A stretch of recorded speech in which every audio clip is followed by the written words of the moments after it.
So I just wanted to share some tips and suggestions on how to structure your evaluation essay. Be sure that you've watched the Extending the Argument PowerPoint, or common ways that we evaluate, so that you can, be sure that you have that part of your essay in there.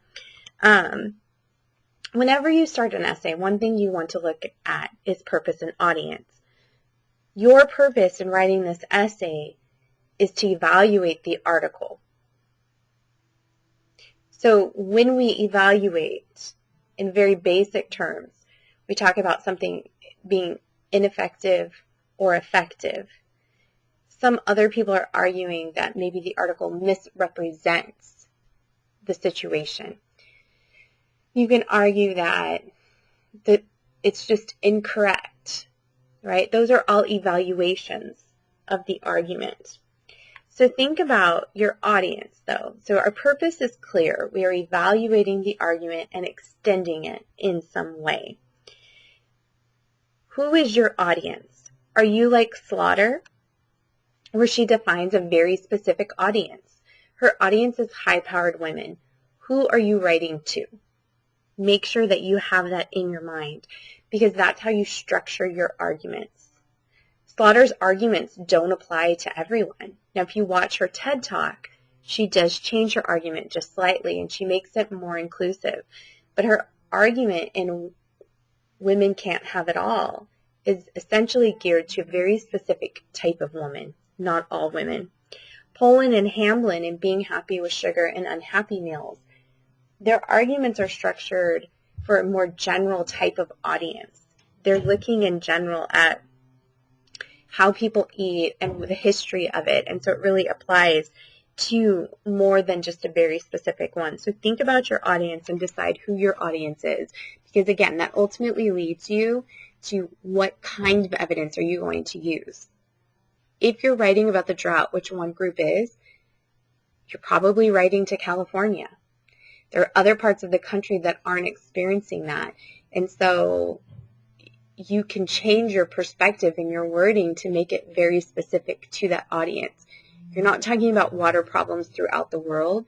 You're talking about ones close to home. Same with high-speed rail.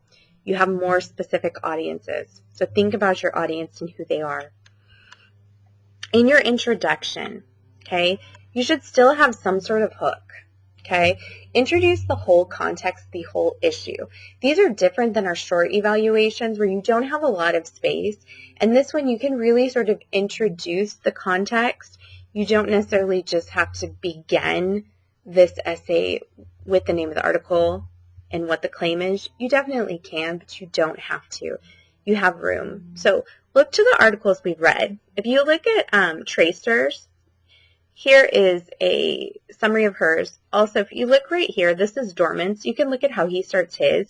Basically, he looks at the issue in general of having a baby and should you have a boy or girl, so he presents it as 10 fuzzy fingers and 10 fuzzy toes on the ultrasound. And what is what would he and his wife want? What is the best sex to be right now? And he basically says there isn't one, which introduces the context of his argument, right? That's his hook. Here is Tracer's.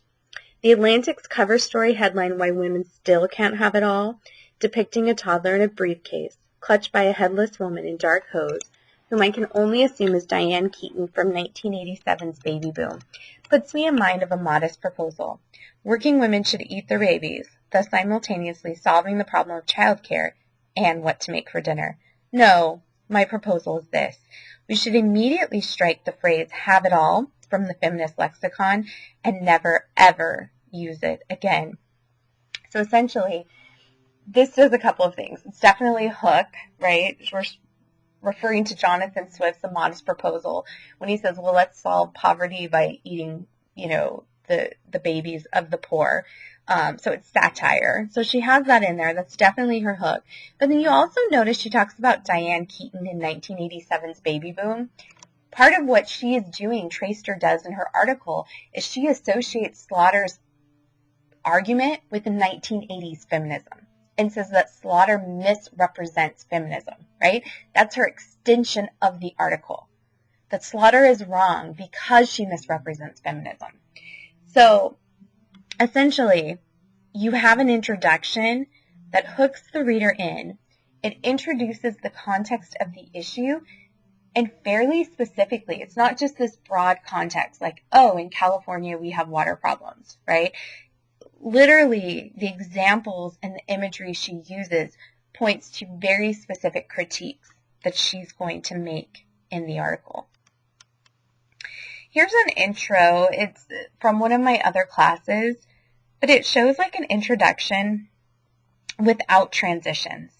And this essay is going to require lots and lots and lots of transitions because you really want to show how your ideas build. And this is an example of how ideas don't build. In Being Happy with Sugar, James Hamblin begins by introducing a topic about a popular sweetener and later how it was revealed to be worse than high fructose corn syrup. This was related to the unknown facts to the public of how fructose is the cause of diabetes and heart attacks, as well as other health problems. He goes on to state how fructose is not a bad thing, but that mass consumption of it is harmful to your liver.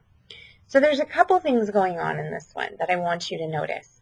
One, it doesn't really give us an overview of what the article is about. It picks out sort of specific details. It does them kind of chronologically so that they're in order of the article, but it's not particularly giving the reader or the audience a picture of the article as a whole. How do these relate to each other? If you look at the transitional phrases, this was related, and then he goes on to state, right, the beginning of these sentences, they don't show a building of the argument, right? So in the first sentence, it was revealed to be worse than high fructose corn syrup. We need a longer transition there, right? Due to the public's unawareness of the dangers of sugar, whatever it would be, right? That you need something that more accurately takes the first idea and connects it to the second idea. The same thing with the third sentence. He goes on to state how fructose is not a bad thing, but that mass consumption of it is harmful to your liver, which is referring to a very specific point that was made in the article about rats. And that basically, I mean, it's almost misrepresenting it in a way, right? Because it doesn't say that you had to consume so much of it that's nearly impossible. And that's the point Hamblin is trying to make. So you need to make sure that your introduction, when you introduce the summary of the article in the beginning, what was the original author sort of claim and their argument as a whole, that you have lots of transitions and that you give an accurate representation of the entire article, not just snippets and sort of misrepresented pieces of evidence. Okay, so where does your evaluation go? Where do you put that the article misrepresented the issue, or that it was effective, or that it was ineffective, or, whatever your evaluation of it is? What do you need to do? Couple of things you need to think about. Do you need to disprove an argument first? If we look at Unhappy Meals with James Pollan, he spends lots of time disproving an argument before he gets to his own. Or actually even Hamblin's article, Friedman's article, How Junk Food Will End Obesity. He spends at least the first 4 pages of his article, if not more, disproving Pollan. Why does he do that?